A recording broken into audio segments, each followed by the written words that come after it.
कोई आम पीर नहीं है। कोई पीर बनता ही नहीं है जब तक उनकी मोहर ना लगे। पीर उस वक्त बनेगा जब हुजूर गौसे आलम की मोहर लगे। हुजूर गौसे आलम की मोहर लगती है तो फिर पीर बनता है। और आपका मकाम और आपका जो मर्तबा है अल्लाह ताला की बारगाह में, हमारे बुजुर्गों ने हमें बताया है कि वाह क्या मर्तबा है, गौस है बाला तेरा, ऊंचे ऊंचों के सरों से आला है कदम तेरा। यानी कि जो बड़े बड़े हैं ना, उनके जो सर हैं, उनके सर से आला आपका कदम है। यानी जो बड़े बड़े मर्तबों वाले हैं उनसे आपका कदम बड़ा है। तो जिनका कदम उनसे ऊंचा है तो उनके सर की ऊंचाई का क्या होगा। ये आपको मकाम और मर्तबा मिला है। तू वो गैस है कि हर गैस है प्यासा तेरा। तू है वो गैस कि हर गैस है प्यासा तेरा। तू है वो गौस कि हर गौस है शहदा तेरा। बिल्कुल तवज्जो मेरी तरफ रखनी है। और हमारे बुजुर्ग कहते हैं कि खुदा के फजल से हम पर है साया गौसे आजम का। खुदा के फजल से है हम पर साया गौसे आजम का। हमें दोनों जहां में है सहारा गौसे आजम का। मुरीदी ला तखफ कहकर तसल्ली दी गुलामों को। मुरीदी ला तखफ, ये हुजूर गौसे आजम का कौल है, ये आपका फरमान है कि मेरे जो मुरीद है ना उसको कोई खौफ नहीं है। मैं मुरीदी ला तखफ, जो मेरा हो जाता है, मेरा जो मुरीद बन जाता है, जो मेरा हो जाता है। और बल्कि हमारे बुजुर्ग तो ये कहते हैं कि जो ये कहना कि मैं गौसे आजम को मुरीद हूँ, वो उनका ही मुरीद है। और गौसे आजम खुद बयान करते हैं कि मैं बगदाद से बाहर जा रहा था, मुझे खिज़र अलैहिस्सलाम मिले। तो उन्होंने कहा आप कहाँ जा रहे हैं? आपकी ड्यूटी बगदाद शरीफ में है। तो आप फरमाते हैं कि बगदाद शरीफ के हालात ऐसे हैं कि मुझे तो अपने ईमान का खतरा हो रहा है। तो हज़रत खिज़र अलैहिस्सलाम ने फरमाया आपको ईमान की जो डरने की कोई हाजत नहीं है, बल्कि जो आपके दामन से लग जाएगा अल्लाह उससे भी बेईमान नहीं मरने देगा। फिर आप फरमाते कि यहाँ अल्लाह ताला ने मुझसे 70 बार वादा किया है, मुझसे 70 बार वादा किया है कि ऐ अब्दुल कादिर जो तेरा हो जाएगा वो बेईमान नहीं मरेगा। जब तक तौबा नहीं करेगा मौत ही नहीं आएगी। तौबा करेगा तो मौत आएगी, जो तेरा हो जाएगा। मुरीदी ला तखफ कहकर तसल्ली दी गुलामों को, क़यामत तक रहे बेखौफ बंदा गौसे आजम का। क़यामत तक रहे बेखौफ बंदा गौसे आजम का। हज़रात गिरामी, हज़रत हुज़ूर गौसे पाक रज़ियल्लाहु ताला अन्हु का जिक्र करना है तो पहले मैं 2-3 आयात कुरान पाक से अपनी गुफ्तगू को जो है दलील बनाकर अपनी गुफ्तगू का आगाज़ करूँगा कि अल्लाह तबारक व तआला ने इरशाद फरमाया फदखुली फी इबादी वदखुली जन्नती। फरमाया फदखुली फी इबादी वदखुली जन्नती। फरमाया कि तुम मेरे बंदों में दाखिल हो जाओ तो क्या होगा, वदखुली जन्नती, तुम जन्नत में दाखिल हो जाओ। अब इनसे पहले 2 और आयात को मैं साथ जोड़ूंगा, इस आयत का मफ़हूम और वाज़ेह हो जाएगा कि अल्लाह तबारक व तआला ने कुरान पाक में इरशाद फरमाया कि अन्नल अर्द यरिसुहा इबादी यस्सालिहून। फरमाया कि ये ज़मीन जो है ना, इसका मैंने अपने नेक बंदों को मालिक बना दिया है। और दूसरी जगह फरमाया वतिलकल जन्नतुल्लती नूरिसु मिन इबादिना मन कान तक़िया। इस आयत का मफ़हूम ये बनता है कि जन्नत के जो वारिस हैं वो मेरे नेक बंदे हैं। अब ये दोनों आयतों का मफ़हूम ज़हन में रखकर मेरी बात को समझना। एक जगह अल्लाह ताला ने फरमाया कि ज़मीन के मालिक जो है वो भी अल्लाह के नेक बंदे, और दूसरी जगह फरमाया कि जन्नत के मालिक जो है वो भी अल्लाह के नेक बंदे। तो हम गुनाहगारों ने अर्ज़ की मौला जब ज़मीन के मालिक भी तेरे नेक बंदे हैं, मौला जब आसमान और जन्नत के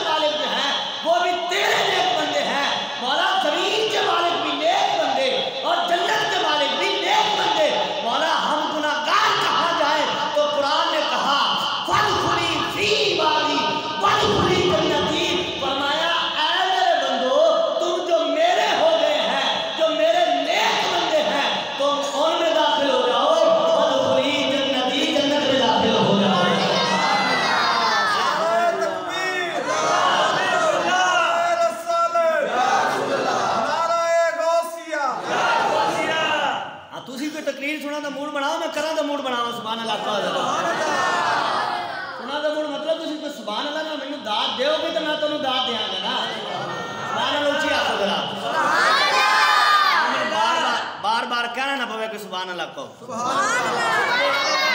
ते अगर मैं अपने प्यो दादा की गल करा तो फिर बिल्कुल सुभान अल्लाह ना कहियो जे मैं अगर गल करा पीरां दे पीर दी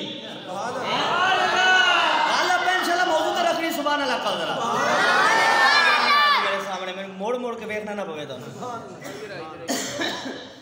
फदखुली फी इबादी वदखुली जन्नती फरमाया तुम मेरों में आ जाओ मेरे बंदों में दाखिल हो जाओ वदखुली जन्नती क्या होगा जन्नत में दाखिल हो जाओ ये तो इसका मतलब क्या है फरमाया जो मेरे हो गए उनमें आ जाओ अब इसको मैं वजाहत करूंगा एक हदीस है बात से अल्लाह के प्यारे महबूब करीम अलैहिस्सलाम इरशाद फरमाते हैं कि बनी इस्राइल का एक बंदा है उसने 100 कत्ल किया है इख्तिसारन अर्ज करूंगा वजाहत की जरूरत नहीं है हदीस भी आपने यकीनन सुनी होगी 100 बंदा उसने कत्ल किया है वो आलिम के पास गया उसने कहा जी मेरी तौबा हो सकती है तो उन्होंने कहा तौबा हो सकती तू करके दे तेरी तौबा करने में देर लग सकती है रब की रहमत में देर नहीं है तू तौबा करके तो दे उसने कहा फिर तरीका बताओ और मैं इस बस्ती से निकल वो जो बस्ती है उसमें चले जा वहां अल्लाह के बंदे रहते हैं अल्लाह के बंदे रहते हैं अल्लाह के नेक लोग रहते हैं अल्लाह के वली रहते हैं और उनमें जाकर बैठ जा अल्लाह तेरी तौबा भी कबूल कर लेगा रहमत भी फरमा देगा अब वो बंदा घर से निकला अब उधर बस्ती को चला रास्ते में मालकुल मौत आ गया उनका वक्त पूरा हो गया मौत आ गई फात हो गए अब जन्नत वाले फरिश्ते भी आ गए जहन्नम वाले फरिश्ते भी आ गए जल्दी कहते हमने जन्नत में ले जाना है और जहन्नम वाले फरिश्ते जो हैं जिनकी ड्यूटी जहन्नम पर है वो कहते नहीं इसने 100 कत्ल किया है ये जहन्नम में जाएगा वो कहते नहीं ये जन्नत में जाएगा ये नेक लोगों की तरफ जा रहा था अब उनमें इख्तिलाफ हुआ अल्लाह ने एक और तीसरा फरिश्ता सालिस बनाकर जो है भेज दिया उन्होंने फरिश्ते ने फैसला किया कि अल्लाह का हुक्म ये है कि जमीन को नाप लो जिधर जमीन थोड़ी हो वो ले जाए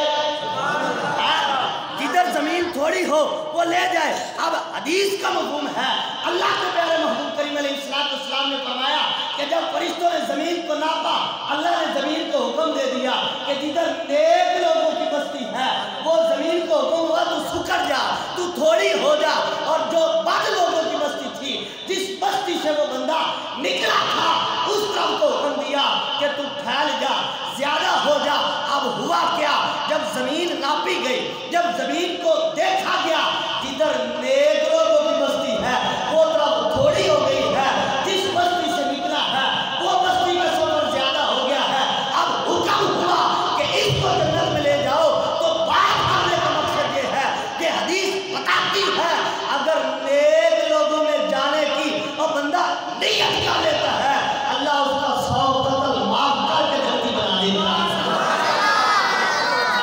अभी वो गया नहीं अभी उस महफिल में जाकर बैठा नहीं है अभी वलियों की ज़ियारत नहीं की है अभी नेक लोगों की सोहबत इख्तियार नहीं की है अगर बनी इस्राइल का बंदा जो है वो घर से नियत करके निकल पड़े 100 कत्ल किया हो अल्लाह ताला 100 कत्ल नहीं देखता उसके गुनाह नहीं देखता उसकी बदकारियां नहीं देखता देखता ये है मेरे बंदे जो है उनमें जा रहा है जान किनके पास रहा है फदखुली फी इबादी वदखुली जन्नती फरमाया तुम मेरों में आ जाओ तो क्या होगा वदखुली जन्नती मेरी जन्नत में दाखिल हो जाओगे अगर बनी इस्राइल का बंदा घर से नियत करके निकले अल्लाह उसकी बदकारियों को नहीं देखता अल्लाह उसकी नियत को देखता है अभी वो पहुंचा भी नहीं है अल्लाह ने उसके सारे गुनाह माफ कर दिए हैं जल्दी भी बना दिया है अगर वो बंदा बख्शा जा सकता है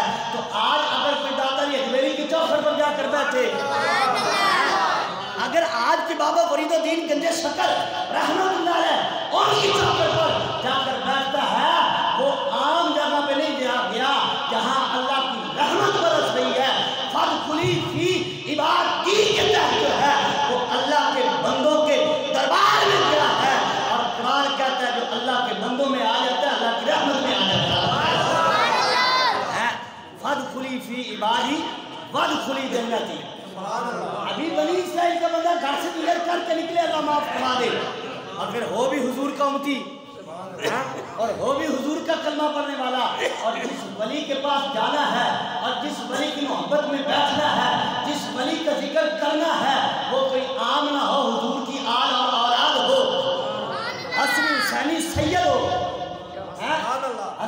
हुसैनी सैयद हो।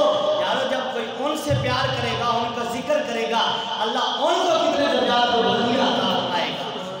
हुजूर गौसे आज़म रज़ी अल्लाह तआला अन्हु का जिक्र खैर करना, बिल्कुल मौजू पे रहना, मौजू बयान करना सुभान अल्लाह चाहिए।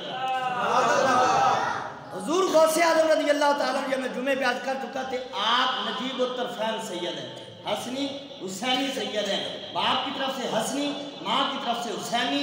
आपका सिलसिला नसब जो है वो हज़रत अली अल मुर्तज़ा शेर खुदा करमल्लाहु वजहुल करीम से जाकर मिलता है। बाप की तरफ से देखा जाए फिर भी, माँ की तरफ से देखा जाए फिर भी, अगर पीर की तरफ से देखा जाए फिर भी, सिलसिला आपके जाकर हज़रत अली अल मुर्तज़ा शेर खुदा रज़ी अल्लाह तआला अन्हु से मिलता है। 470 हिजरी यकम रमज़ान मुबारक आपकी विलादत बासादत है। आप पैदाइशी वली है। विलायत की दो किस्में, विलायत कसबी, विलायत वहबी। विलायत कसबी जो बंदा इबादत करता करता करता अल्लाह के कुर्ब में आ जाता है, उसको विलायत कसबी कहते हैं कि उसने कसब किया है, हासिल की है। और विलायत वहबी कहते हैं कि जो अल्लाह ताला की तरफ से अता हो जाती है। हुजूर गौसे आज़म वहबी वली थे, आपको विलायत वहबी हासिल हुई है, आप पैदाइशी वली थे। अच्छा, आप बचपन में 4 साल की उम्र है, 4 साल की उम्र में आपकी अम्मी जान ने आपको भेजा कारी के पास पढ़ने के लिए कि जाके कुरान पाक पढ़ो। हुजूर गौसे आज़म गए, पहला दिन है, मदरसे में जाकर बैठे, उस्ताद ने कहा सुना, उस्ताद ने पढ़ाया बिस्मिल्लाहिर्रहमानिर्रहीम। तो हुजूर गौसे आज़म अब्दुल कादिर जिलानी रहमतुल्लाह अलैह बचपन की उम्र में 4 साल की उम्र में पहला पारा शुरू किया, पहला पारा भी पढ़ा, दूसरा भी सुनाया, तीसरा भी सुनाया। ज़बानी पहले दिन मदरसे में जाकर हुजूर गौसे आज़म 18 सिपारे ज़बानी सुना देते, 18 सिपारे ज़बानी सुनाए। उसने कहा, उस्ताद ने कहा आगे भी तो पढ़। तो हुजूर गौसे आज़म फरमाते मेरी अम्मी जान को 18 ही याद थे, मेरी अम्मी जान को 18 ही सिपारे याद थे, इसलिए मुझे भी 18 ही याद है, अगले तू पढ़ा दे। ये पहले दिन मदरसे की बात है जनाब। 4 साल की उम्र 18 सिपारे ज़बानी जाकर उस्ताद को सुना देते हैं हुजूर गौसे आज़म। अच्छा, अब हुजूर गौसे आज़म रज़ी अल्लाह तआला अन्हु, आपको अल्लाह तबारक व तआला ने हर किस्म का इल्म अता फरमाया, इल्म ज़ाहिर भी अता फरमाया, इल्म बातिन भी अता फरमाया। हुजूर गौसे पाक रज़ी अल्लाह तआला अन्हु का अपना कौल है, आप खुद फरमाते हैं कि अगर मेरी ज़बान पे ये शरीयत की लगाम ना होती तो मैं तुम्हें ये बताता तुम खा के क्या आए हो, और मैं तुम्हें ये भी बताता छोड़ के क्या आए हो। ये उनकी निगाह विलायत है, ये निगाह का कमाल है। और फिर हुजूर गौसे पाक रज़ी अल्लाह तआला अन्हु फरमाते तुम मेरे सामने शीशे की बोतलें हो, जिस तरह शीशे की बोतल का अंदर भी नजर आता है बाहर भी नजर आता है। फरमाया कि तुम मेरे सामने ऐसे हो, लेकिन मैं कुछ इसलिए नहीं बताता कि मेरी ज़बान पे शरीयत की लगाम है, वरना मैं सब कुछ खोल कर बता देता। और ये शान बनी इसराइल के नबियों की है। हजरत ईसा अलैहिस्सलाम कुरान कहता है आप बताते थे खाया क्या है, छोड़ा क्या है, इकट्ठा क्या किया है। कुरान कहता है उनकी शान बयान करता है। इसलिए तो अल्लाह के महबूब करीम अलैहिस्सलाम ने फरमाया अल उलमाउ का बनी इसराइल हुजूर अलैहिस्सलाम ने फरमाया मेरी उम्मत के उलमा की ये शान है कि जो अल्लाह ने बनी इसराइल के नबियों को शान अता फरमाई। हुजूर गौसे पाक रज़ी अल्लाह तआला की शान देखिए। हुजूर गौसे पाक रज़ी अल्लाह तआला बड़े हुए, वो बचपन का वाक़या कि आप जब पढ़ने के लिए घर से निकलते हैं 70 डाकू आपके हाथ में तायब हो जाते हैं। अच्छा, अब फिर आगे बढ़िए। हुजूर गौसे पाक रज़ी अल्लाह तआला अन्हु खुद फरमाते हैं कि जब मुझे हुक्म हुआ कि मैं वाज करूं तो आप फरमाते हैं कि मेरे ख्वाब में मेरे अब्बा जान, मेरे जो दादा जान हजरत अली अल मुर्तज़ा शेर खुदा रज़ी अल्लाह तआला अन्हु, और उनसे पहले मेरे नाना जान अल्लाह के महबूब करीम अलैहिस्सलाम ख्वाब में तशरीफ लाए।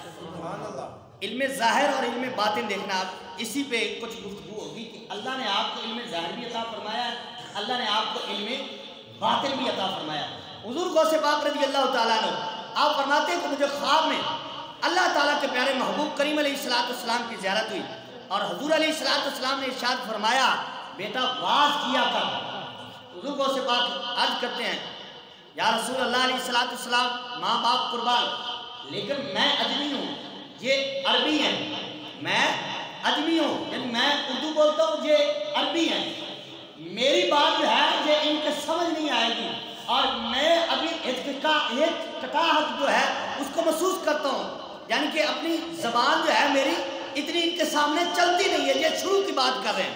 हुज़ूर गौसे पाक रज़ी अल्लाह ताला अन्हु फरमाते हैं कि जब मैंने ये बात अल्लाह के महबूब करीम अलैहिस्सलाम की बारगाह में अर्ज़ की तो सरकार ने फरमाया बेटा मुंह खोल। और दूसरी बात ये भी याद रखें कि अल्लाह के महबूब ख्वाब में जो अता फरमाए वो ख्वाब में नहीं होता, वो हकीकत में होता है। जिसके ख्वाब में सरकार तशरीफ लाए, सरकार इरादतन खुद तशरीफ लाते हैं। क्योंकि हुज़ूर अलैहिस्सलाम ने फरमाया मन रआनी फिल मनाम फ़क़द रअल हक़ औ कमा क़ाल फ़इन्नहु ला यतमस्सलु शैतान औ कमा क़ाल। हुज़ूर अलैहिस्सलाम ने फरमाया कि जिसने ख्वाब में मुझे देखा उसने मुझे ही देखा, क्योंकि शैतान मेरी सूरत में नहीं आ सकता, फरमाया उसने मुझे ही देखा। तो हुज़ूर अलैहिस्सलाम जिसको ख्वाब में आए इरादत में तशरीफ लाते हैं। और दूसरी बात, सरकार ख्वाब में जो अता फरमा दे वो ख्वाब में नहीं होता, वो हकीकत में होता है। इसकी एक नहीं 20 मिसालें जो हैं वो हमारे सामने मौजूद हैं। तो हुज़ूर गौसे पाक रज़ी अल्लाह ताला अन्हु को हुज़ूर अलैहिस्सलाम ने फरमाया कि बेटा मुंह खोल। तो आपने मुंह खोला, सरकार ने 7 बार लुआब अता फरमाया। तो जो है कितनी बार? 7 बार लुआब अता फरमाया। तो अब सरकार गौसे पाक फरमाते हैं जोर का वक़्त हुआ तो फिर मुझे महसूस हुआ, तो हज़रत अली पाक रज़ी अल्लाह ताला अन्हु मेरे दादा जान आप ख्वाब में तशरीफ लाए और हज़रत अली पाक ने फरमाया बेटा बयान कर। तो फिर वही मामला किया, तो हज़रत अली रज़ी अल्लाह ताला ने फरमाया बेटा मुंह खोल। आपने मुंह खोला तो हज़रत अली ने 6 बार लुआब अता फरमाया। आज की कि आपने मुझे 6 बार क्यों अता फरमाया, 7 बार नहीं अता फरमाया? तो हज़रत अली पाक रज़ी अल्लाह ताला अन्हु ने फरमाया मैं अल्लाह के रसूल की बराबरी तो नहीं ना कर सकता। उन्होंने 7 बार अता फरमाया तो मैं 6 बार ही अता फरमाऊंगा ना, ये बराबरी तो नहीं ना हो सकती। अच्छा अब बरकत देखें हुआ क्या। हुज़ूर गौसे आज़म रज़ी अल्लाह ताला अन्हु फरमाते फिर मैंने बयान शुरू किया। शुरू में आपका मिंबर मस्जिद में रखा जाता, फिर मस्जिद की जगह थोड़ी हो गई, फिर बाहर ग्राउंड में बड़े बड़े बगदाद शरीफ के जो ग्राउंड होते वहाँ आपका मिंबर रखा जाता और आप वाज करते।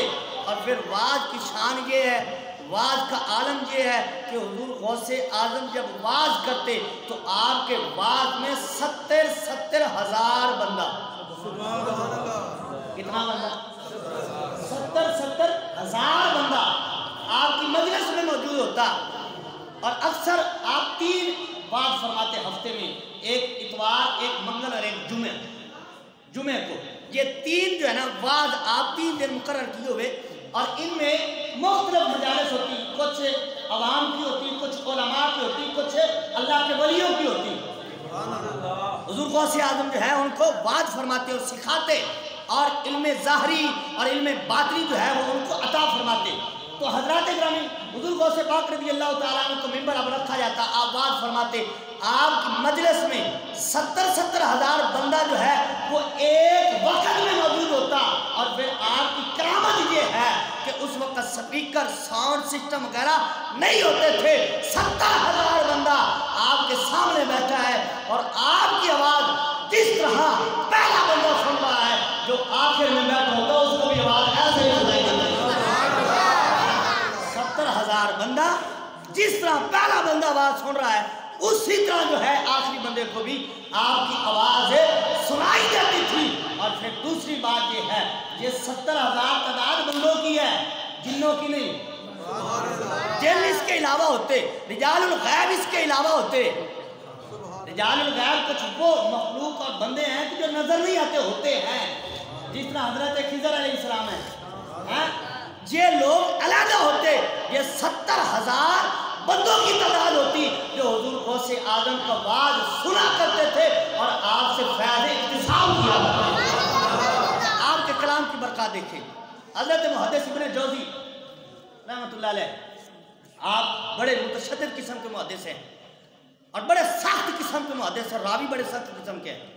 हज़रत मुहद्दिस इब्न जौज़ी कहते हैं कि मैं शुरू में ये बात समझता था कि ये जो गद्दी नशीन होते हैं ना, गुदड़ी नशीन है, ये इस तरह के जो अल्लाह वाले जिनको लक़ब होता है कि ये अल्लाह वाले अल्लाह अल्लाह करते हैं, तो कहते मैं ये समझता था कि बस ये अल्लाह अल्लाह करते हैं, इनके पास इल्म शिलम कोई नहीं होता, इनके पास है इल्म कोई नहीं होता, बस ये इनको अल्लाह अल्लाह करनी होती। कुछ इनके मुरीद होते हैं, कुछ खास लोग होते हैं, बस इनका यही काम है कि सिर्फ अल्लाह अल्लाह ही सिखाते हैं, इल्म इनके पास कोई नहीं होता। तो कहते हैं एक दिन ऐलान हुआ कि हुजूर गौसे आज़म कुरान की तफसीर बयान करेंगे। अच्छा, अब कहते हैं कि मैंने दिल में ये सोचा कि यार ये अल्लाह वाले क्या तफसीर कुरान की बयान करेंगे। कहते मैं ये बात दिल में लेकर ना हुजूर गौसे आज़म के मजलिस में चला गया कि आज मैं देखूंगा कि कुरान की क्या तफसीर बयान करते हैं। और दिल में तो ये था कि इनको इल्म होता ही कोई नहीं है, इनके पास इल्म नहीं होता।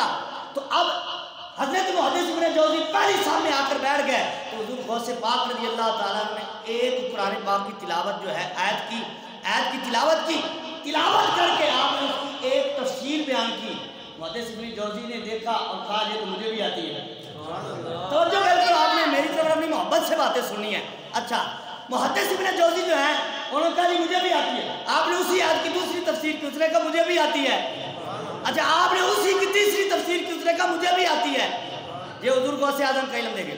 अब चौथी तफसीर की, उसने कहा मुझे भी आती, पांचवीं की, छठी की, सातवीं की, आठवीं की, नौवीं की, 10वीं की, 11वीं तफसीर की। वो हर एक तफसीर पर कहने लगा, हर एक कौल पर कहता मुझे भी आती है। अच्छा, हुजूर गौसे आज़म ने बस नहीं की और मैं तुझे ये 11 आती हैं तो आपने 12वीं की। ये हुजूर गौसे पाक है। अच्छा, क्या किया जब 12वीं तफसीर की ना, उसने कहा जी मुझे तो कोई नहीं आती, इसका मुझे कोई नहीं पता। अच्छा, हुजूर गौसे आज़म ने 13वीं की, उसने कहा मुझे ये भी नहीं आती, 14वीं की, 15वीं की। हत्ता के हुजूर गौसे आज़म ने एक आयत के जब 40 कौल मुहद्दिस इब्न जौज़ी के सामने रखे तो वो पगड़ी उतार के कपड़े फाड़ के गौसे आज़म के कदमों में गिरता है और कहते हैं हुजूर आपको पता चला है कि इल्म तबलीग होता क्या है। आपको पता चला इल्म होता क्या है। ये निगाह से पढ़ाए कैसे जाते हैं आज पता चला है। तो मुहद्दिस इब्न जौज़ी कहते हैं हुजूर बातें बाद में करेंगे, पहले मुझे मुरीद करें, मैं अब मुरीद होना चाहता हूँ। तो मुहद्दिस इब्न जौज़ी भी मान गए कि इल्म लदुनी होता क्या है। और फिर कहते हैं कि ये इल्म अल्लाह ने किसी और को अता नहीं फरमाया, ये इल्म अल्लाह ने हुजूर गौसे आज़म को अता फरमाया। बड़े बड़े मुहद्दिस मानते हैं।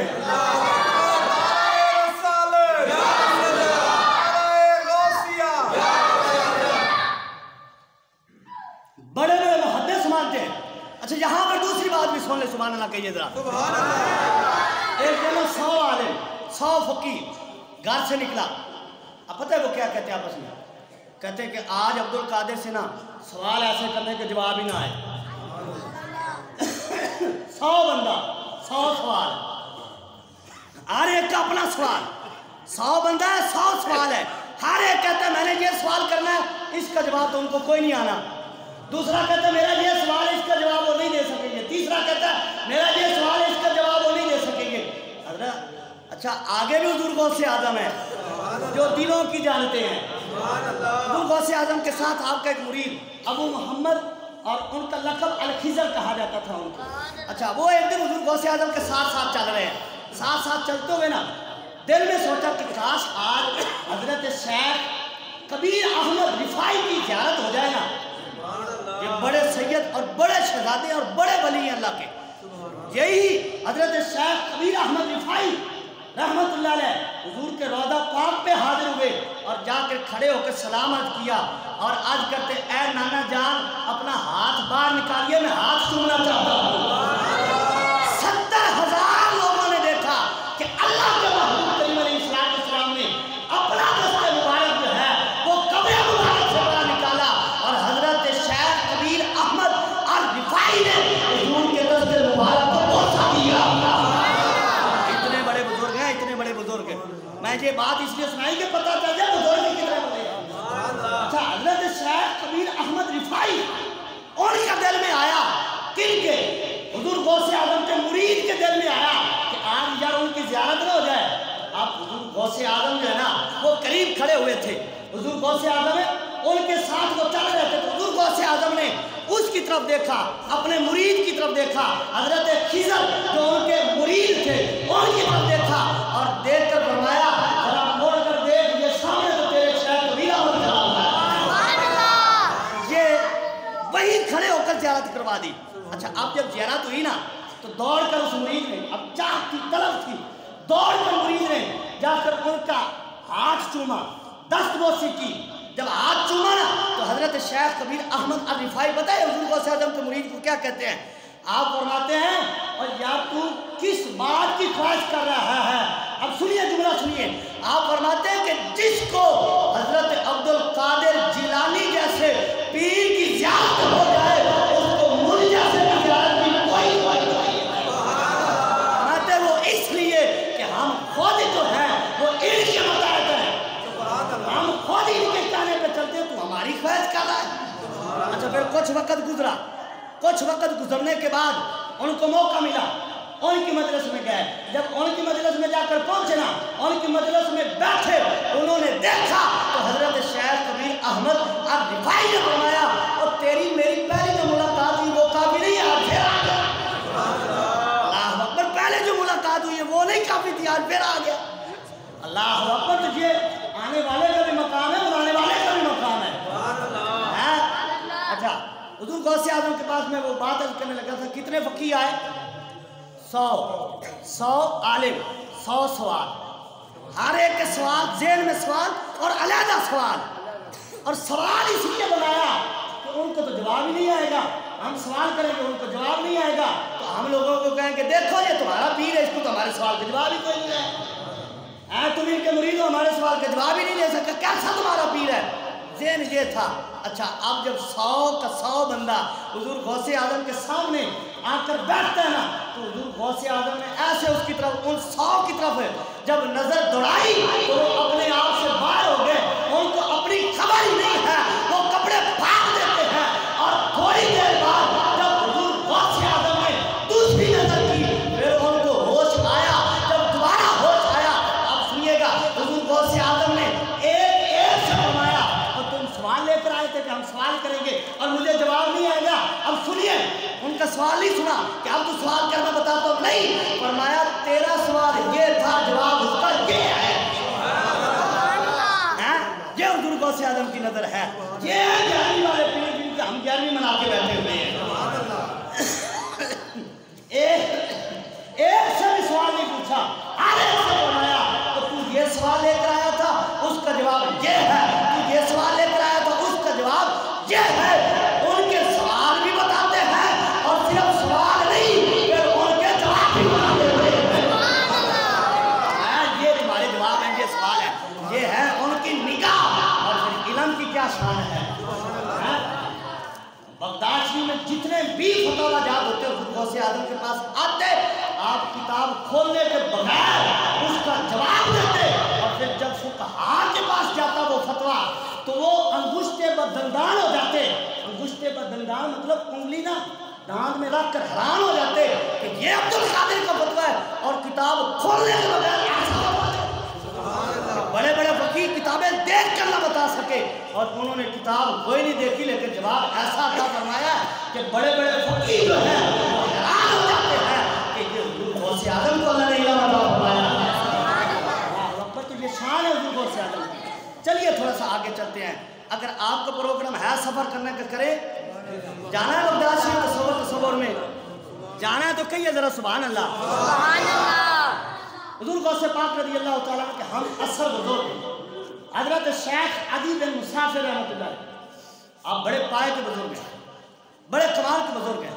एक दिन जिन्नों के आदमी लगाए कि जिन्नों को तलब किया कि वो आए, और जो औलिया का तरीका उन्होंने जिन्नों को बुलाया, तलब किया, जिन आए नहीं। जब कुछ देर गुजर गई, फिर जिन आए, उनसे खिताब किया, मैंने कब को बुलाया, तुम अब आ रहे हो, इतनी देर किस वजह से। आप जुमला सुनिए, जिन्होंने कहा इस वक्त में हमें ना बुलाया करो, उसने कहा क्यों ना बुलाया करो। उन्होंने कहा इसलिए कि जब ये वक्त होता है उस वक्त हम हुजूर गौसे आज़म की मजलिस में होते हैं, हम उनका प्यार सुन रहे होते हैं। तू बुलाएगा हम फिर भी नहीं आएंगे, क्योंकि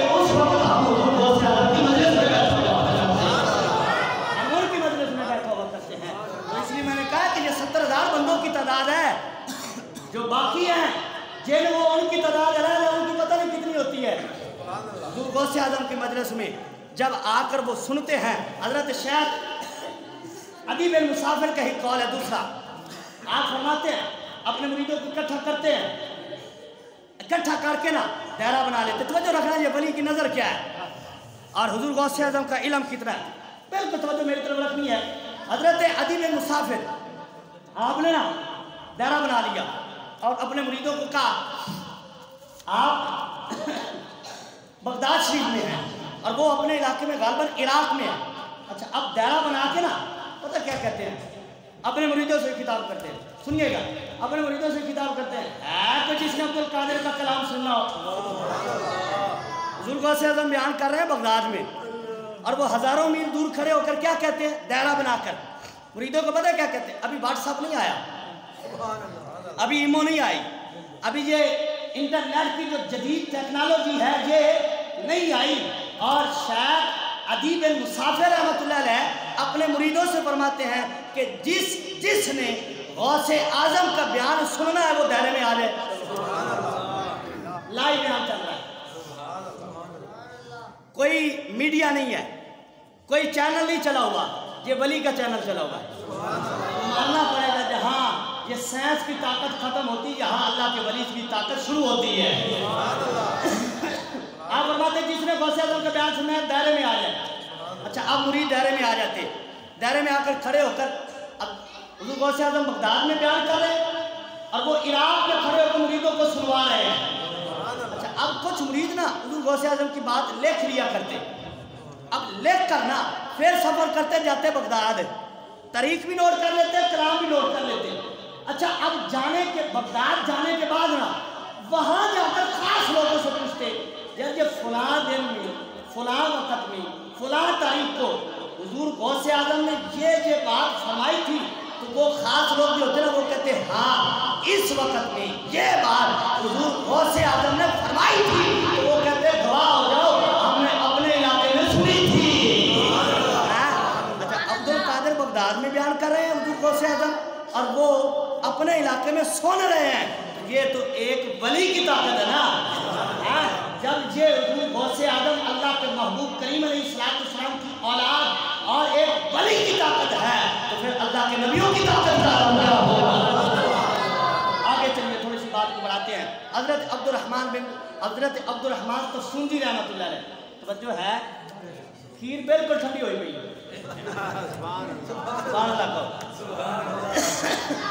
हजरत अब्दुल रहमान तो सुंदी रहमतुल्लाह अलैह, और ये कोई आम फकीर नहीं है, बड़े पाए के बुजुर्ग हैं।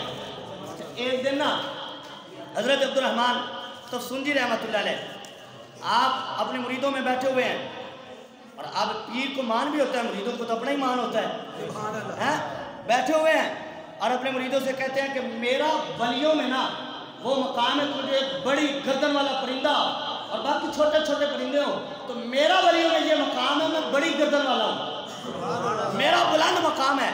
अच्छा, अब उस मजलिस में हुजूर गौसे आज़म का एक मुरीद बैठा था, उनकी मजलिस में एक हुजूर गौसे आज़म का मुरीद बैठा हुआ था, उसका नाम अबुल हसन लिखा है।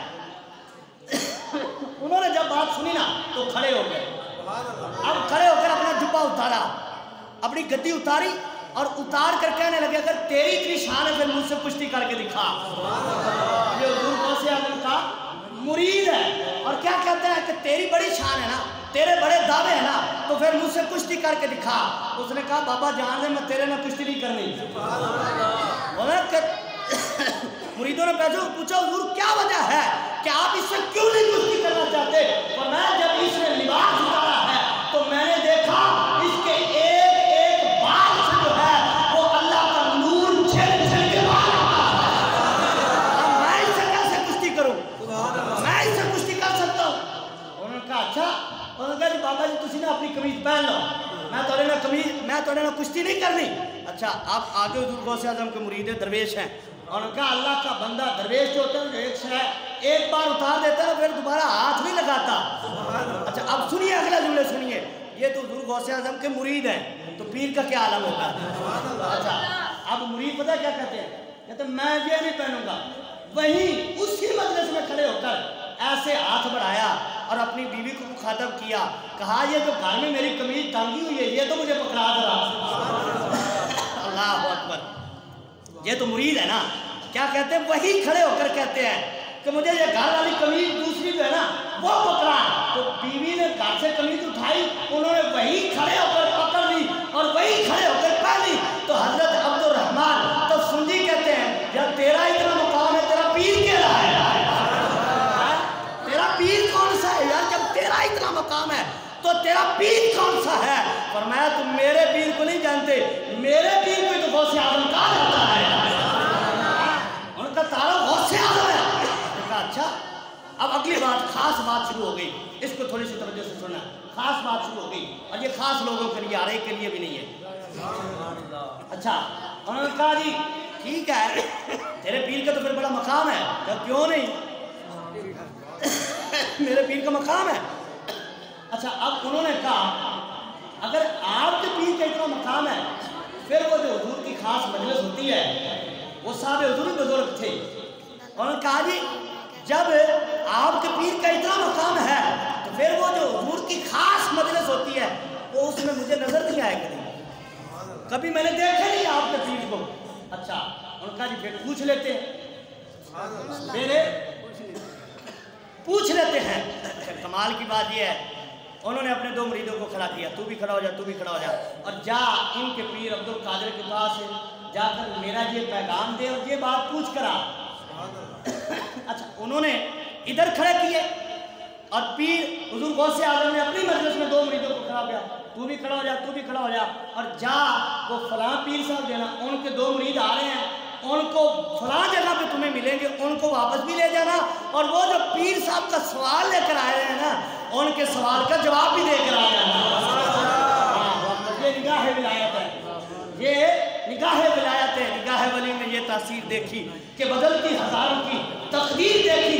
यारों हुजूर गौसे आज़म ने दो मुरीदों को भेजा, जहां उन्होंने फरमाया था मिले, उन्होंने वहां से उनको वापस लिया, चलो तुम्हारे पीर का हम जवाब दे आते हैं, हमें हमारे पीर ने भेजा है, और गए और उनको सलामत किया और फिर बताया हमारे पीर साहब कहते हैं जरा याद करो एक दिन खास दरवाजे से खास कमीज आपको मिली थी, एक हाथ नमूदार हुआ था और उसने उस हाथ से आपको एक कमीज तोहफा पेश हुई थी खास बारगाह से, वो याद है?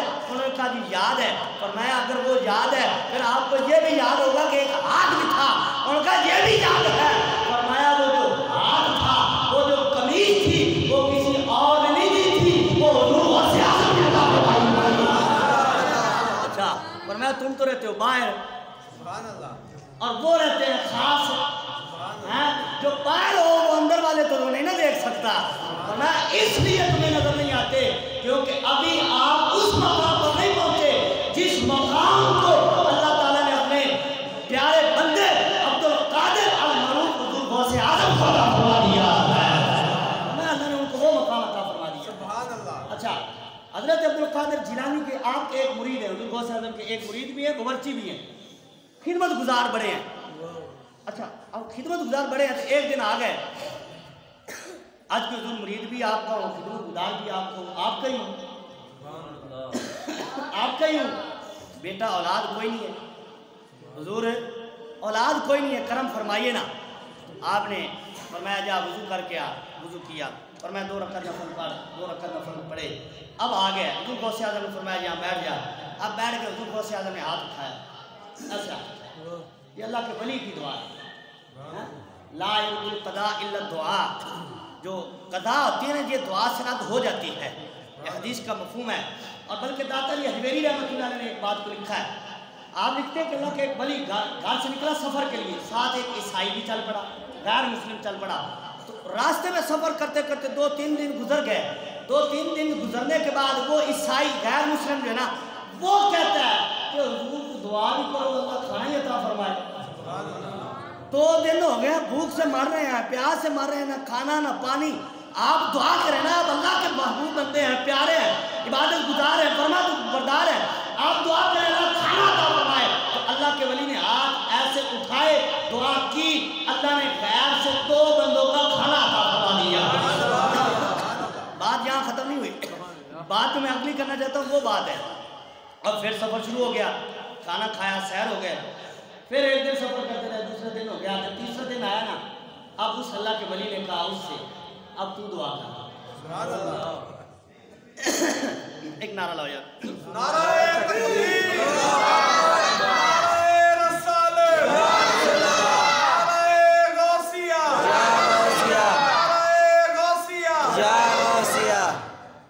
अच्छा वो क्या कहते हैं अल्लाह के वली, अब तू दुआ कर, पहले मैंने दुआ की, अब तू दुआ कर। असल लंगर गौसिया है जरा तेन मैं दे रहा, क्या कहते हैं, अब तू दुआ कर। अच्छा अब उसने दुआ की, सुनिए जरा तवज्जो से। उस बंदे ने जो गैर मुस्लिम है अभी, उसने ऐसे हाथ उठाए, दुआ की, अल्लाह ताला ने 2 नहीं 4 बंदों का खाना अता फरमा दिया। अल्लाह के वली के चेहरे पर थोड़ी सी परेशानी जाहिर हुई। जब परेशान हुए तो गैर मुस्लिम, जो भी गैर मुस्लिम था, उसने देखा और कहा कि आप परेशान क्यों हो रहे हैं? आप अल्लाह के वली ने फरमाया परेशान इसलिए हो कि मैंने दुआ मांगी 2 बंदों का, तूने दुआ मांगी 4 बंदों का। जब मुझे राज नहीं समझ आ रहा कि इसमें राज क्या है, कि मैं तो अल्लाह का फरमाबरदार भी हूँ, अल्लाह की इबादत भी करता हूँ, अल्लाह का हुक्म भी मानता हूँ, हर चीज़ है, तूने तो हुजूर का कलमा भी नहीं पढ़ा, तू तो अल्लाह को मानता भी नहीं है, तू तो गैर मुस्लिम है, लेकिन तेरी दुआ पर 4 बंदों का खाना कैसे मिला? तो वो बंदा कहता है हुजूर मैंने 3-4 दिन आपकी सोहबत में गुजारे हैं, आपके साथ रहा हूं, आपका शब रोज देखा है, दिन रात देखा है, इबादत देखी है, फरमाबरदारी देखी है, और इसको देखने के बाद जब दुआ की बारी आई है तो मैंने जो दुआ मांगी है वो मैंने अल्लाह की बारगाह में आपका वसीला देखने मांगी है। ये दुआ का सवाल नहीं है, वसीले आपका है कि आपके नाम का, आपकी जात का, रब की बारगाह में जब मैंने वसीला पेश किया है तो अल्लाह ने मेरी दुआ को ऐसा कबूल किया है कि 2 नहीं 4 बंदों का दुआ किया। मैं कमाल मेरा नहीं, कमाल फिर भी आपका है कि मैं कलमा पढ़ चुका हूँ अंदर अंदर, क्योंकि मैंने वसीला आपका पेश किया है। अच्छा हुजूर गौसे आज़म दुआ करते हैं, हुजूर गौसे आज़म ने दुआ की, दुआ लंबी हो गई और आपके आंसू भी टपक पड़े। जब आंसू टपके ना तो मुरीद हाथ बांध के खड़ा हो गया, वो बावर्ची। अच्छा ये बावर्चियों की भी बड़ी शान होती है, खिदमतगार खास होते हैं, बड़े खास खिदमतगार होते हैं। अच्छा अब जब हाथ बांध लिया हुजूर, ये दुआ तो ठीक है, ये रोना क्या है? दुआ तो समझ आती है कि आपने दुआ की है, लेकिन ये दुआ के आखिर में रोने का, ये आंसुओं में क्या राज है? तो हुजूर अब्दुल कादिर जिलानी गौसे आज़म ने फरमाया कि जब मैंने दुआ की, अल्लाह ने मेरी दुआ को कबूल कर लिया और तेरे नसीब में एक बेटा लिख दिया, और फरमाया फिर मैंने दुआ मांगी, मौला बेटा जो देना है ना, देना मेरी दुआ पर है, तो ऐसा बेटा देना कि क्या मत उसका नाम जिंदा रह जाए। तो फिर अल्लाह ताला ने हुजूर गौसे आज़म की दुआ पर उस बच्ची को जो बेटा अता किया, उसका नाम जनाब अली सलाहुद्दीन अय्यूबी है, सलाहुद्दीन अय्यूबी है। और ये किसकी बरकत है? दुआ गौसे आज़म का, इसलिए उनको गौसे आज़म कहा जाता है। दुआ ऐसे कबूल हुई, ऐसी कबूल हुई, ऐसा अल्लाह ने बेटा अता किया कि आज दुनिया उनको सलाहुद्दीन अय्यूबी के नाम से याद किया करती है। अच्छा फिर आगे चलिए, एक काफिला सफर कर रहा है, सफर करते हुए डाकुए ने लूट लिया। अब लूटने के बाद डाकू लैदा होकर बैठ गए, बैठने के बाद वो अपना माल तकसीम करने लग गए कि ये तेरा, ये मेरा, ये तेरा, ये तेरा हिस्सा, ये मेरा हिस्सा। अब इधर जो काफिला लुटा था उसमें हुजूर गौसे आज़म का एक मुरीद था। अब उसने बगदाद की तरफ मुंह किया, बगदाद की तरफ मुंह करके हुजूर गौसे आज़म को पुकारा। जब पुकारा, इधर हुजूर गौसे आज़म वुजू कर रहे हैं, हुजूर गौसे आज़म वुजू कर रहे हैं, वुजू करते करते ना हुजूर गौसे आज़म ने अपने जोड़े उतारे। अब मुरीद वुजू करा रहे, हुजूर गौसे आज़म ने जोड़े उतारे, जैसे जोड़े उतारे निगाहों से गायब हो गए। अच्छा अब जोड़े जब गायब हो गए तो मुरीद ने कहा कोई बात खास है, बात कोई खास है कि जो जोड़े उतारे और नजर नहीं आ रहे, तो बात कोई खास है। तारीख उन्होंने नोट कर ली। अच्छा तारीख नोट करने के बाद जब कुछ अरसा गुजरा ना, कुछ अरसा गुजरने के बाद तकरीबन 1 माह एक महीना गुजरने के बाद कुछ लोग हैं, एक थाल में उन्होंने हुजूर गौसे आजम के जोड़े रखे हुए हैं, और एक थाल में हुजूर गौसे आजम के जोड़े रखे हुए हैं, और दूसरे थाल में कुछ तोहफे रखे हुए हैं, हुजूर गौसे आजम की बारगाह में लाकर पेश करते हैं। आपने कबूल किए, और वो जो मुरीद खास थे उन्होंने अलग होकर उनको पकड़ लिया, उनका बताओ बात क्या है? हमारे पीर के ये जोड़े तुम्हें कहाँ से मिले? ये जोड़े कहाँ से लिए? हमारे पीर के कहाँ से मिले हैं? तो अब उन्होंने अपनी दास्तान सुनाई, कहने लगे हम रास्ते में थे, हमारा काफिला लौट गया, हमें डाकुओं ने लूट लिया, तो हमने हुजूर गौसे आजम को पुकारा, बस थोड़ी देर गुजरी कि वो जो डाकू थे कुछ तो मर गए और जो बच गए उन्होंने हमारा माल भी वापस किया और सच्ची तौबा की और कहने लगे आज के बाद नहीं करेंगे। और जब हम वहाँ पहुँचे तो क्या देखते हैं कि हुजूर गौसे आजम के जोड़े वहाँ पर मौजूद हैं। इसलिए हुजूर गौसे आजम को गौसे आजम कहा जाता है। मदद फरमाते हैं अपने मुरीदों की, गुलामों की। हज़रत ग्रामी हुजूर गौसे आजम रज़ियल्लाहु ताला अन्हु की करामतों का एक जहान आबाद है, एक जहान आबाद है। ये रंजीत सिंह के दौर का वाक़या है। अच्छा, एक यहूदी और एक उसकी बीवी, उस पर एक मुस्लिम आशिक हो गया उसकी बीवी पर। अब वो मुसलमान था, नाम था, वो मौका तलाश करता था। वो एक दिन अपनी बीवी के साथ सफ़र पे निकला, सवारी उनके पास कोई नहीं है, उसको मौका मिल गया। वो मौका ताक कर पीछे लग गया। जब जंगल में पहुंचे तो जाकर करीब जाकर कहने लगा तेरे पास सवारी कोई नहीं है और तेरे साथ बीबी भी है, तो इसको थका रहा है, सफ़र कर रहा है, लिहाजा तो ऐसा कर, ये बीबी जो है इसको मेरे साथ बिठा दे, जहाँ जाना मैं लेकर जाता हूँ, सवारी मेरे पास है, लिहाजा मैं तेरी मदद कर देता हूँ। अब उसने कहा नहीं नहीं, तेरा तो ये इतबार है, तू पता नहीं क्या करेगा और तेरा कौन इतबार करे। उसने कहा नहीं मैं आखिर मुसलमान हूँ। अच्छा, उसने कहा नहीं जी मैं नहीं, मैं तेरी बात नहीं मानूँ। फिर सफ़र करने लगा वो ऐसा ऐसा साथ बार बार, नहीं ऐसा कर ले ऐसा कर ले।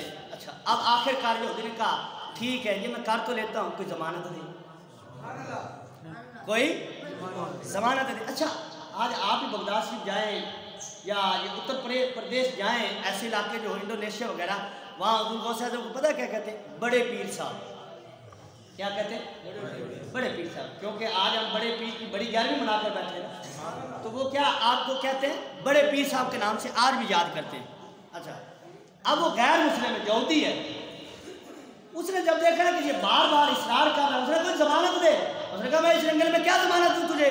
उसने कहा अच्छा कर, ऐसा कर, मुसलमान हो तुम और ये बड़े पीर साहब को बड़ा मानते हो। अच्छा कह ऐसा कर के बड़े पीर की ज़मानत दे हमें। अब वो अंदर से तो जल गया कि हम तो मुसलमानों को नहीं मानने देते कि ना मानो, ये यहूदी होकर मान रहा है। हम तो मुसलमानों को कहते हैं कि पीरों को ना मानो, ये यहूदी होकर मान रहा है। अब आशिक बेचारा था ना, क्या ना करता। उसने कहा ठीक है, अंदर ही अंदर कहा कि क्या होना है? उसने कहा ठीक है मैं बड़े पीर की ज़मानत और मेरे साथ बिठा दे। अब वो जो थोड़ा मुतमिन हो गया कि यार ये पीर को जो मानता है, बड़ा मुतमिन होकर उसने कहा चलो ठीक है तू बड़े पीर की ज़मानत देता है तो ठीक है। बीवी को उसके साथ बिठा दिया। उसने मौका ताक कर जो है उस यहूदी का सर उतार दिया। सर उतार कर जो है उसकी बीवी को साथ बिठाया। अब लेकर चला और कहने लगा अब तेरा गुजर मेरे साथ ना, तेरे खामद को मैंने कत्ल कर दिया है, तो लिहाजा खुशी से रह या नाराजगी से रह, रहना तूने मेरे साथ ही है। तो वो बीबी जो है मोड़ मोड़ के पीछे देखती है, तो वो मुस्लिम नाम का जो था वो कहता है तेरे खामद को तो मैंने मार दिया, पीछे क्या देखती है? अब पीछे देखने की जरूरत नहीं, किसी ने नहीं आना, लिहाजा अब तुम मेरे साथ ही गुजारा करेगी, मेरे साथ ही रहना, पीछे मोड़ मोड़ के ना दे। तो उस बीबी ने कहा तुझे किसने कहा है मैं खामन को देखती हूँ? मैं तो पीछे मोड़ मोड़ के देखती हूँ। वो बड़े पीर साहब की जमानत जो दी है,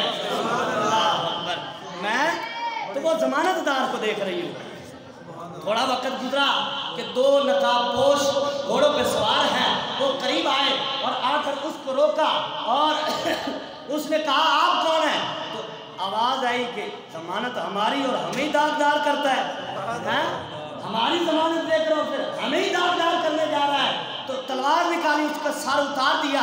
अब वो बीबी कदमों में बैठ कर कहती हुजूर मुझे तो बचा लिया पर मेरा हाथ लौट गया है, मेरा खामद है वो मारा गया है, मेरा पास कुछ नहीं है। तो मैं परेशान पास चलते हैं तो उसका सर जोड़ा और कम में इस्मिल्लाह कहकर उसको भी खड़ा कर दिया। वो दोनों दीवान बीवी जो है हुजूर गौसे आजम के कदमों में गिरते हैं, पहले कलमा पढ़ते हैं फिर आगे मुरीद हो जाते हैं।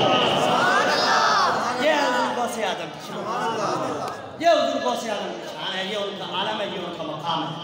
तो रात गिरामी बिल्कुल मैं आखिरी बातों की तरफ आ गया हूँ। हुजूर गौसे आजम रज़ी अल्लाह ताला अन्हु, आप अल्लाह ताला ने इल्म भी अता फरमाया, इल्म भी अता फरमाया, मकाम भी अता फरमाया। शुरू में मैंने बात की थी आपको अल्लाह ताला ने इल्म ज़ाहिर भी अता फरमाया है और इल्म बातिनी भी अता फरमाया। आपसे कोई चीज़ छुपी नहीं थी।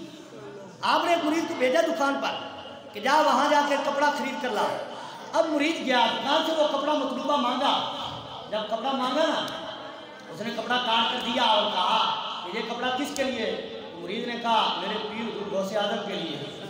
अच्छा, अब वो कहता है दिल में उसने सोचा कि यार ये इतना महंगा कपड़ा और अल्लाह के वली पहनते, ये तो बड़े बड़े बादशाह ऐसा कपड़ा नहीं पहन सकते, इतना महंगा कपड़ा और ये अल्लाह के वली पहनते हैं, दरवेश होकर पहनते हैं। ये बात दिल में आनी थी। मुरीद कपड़ा लेकर चला गया, वो वहां से खड़ा हुआ, उसके पाँव में कील लगा और दर्द इतनी है कि जान निकलती है, निकालने से निकलता नहीं है। अब वो तीखे मारता है, लोग जोर लगाते लेकिन वो कील पाँव से नहीं निकलता। जब देर गुजरी, मरने का हुआ तो उसने कहा यार ऐसा करो, मुझे बात समझ आ गई है, मुझे उठाओ और हुजूर गौसे आजम के दर पे लेकर जाओ। और अब जब हुजूर गौसे आजम की बारगाह में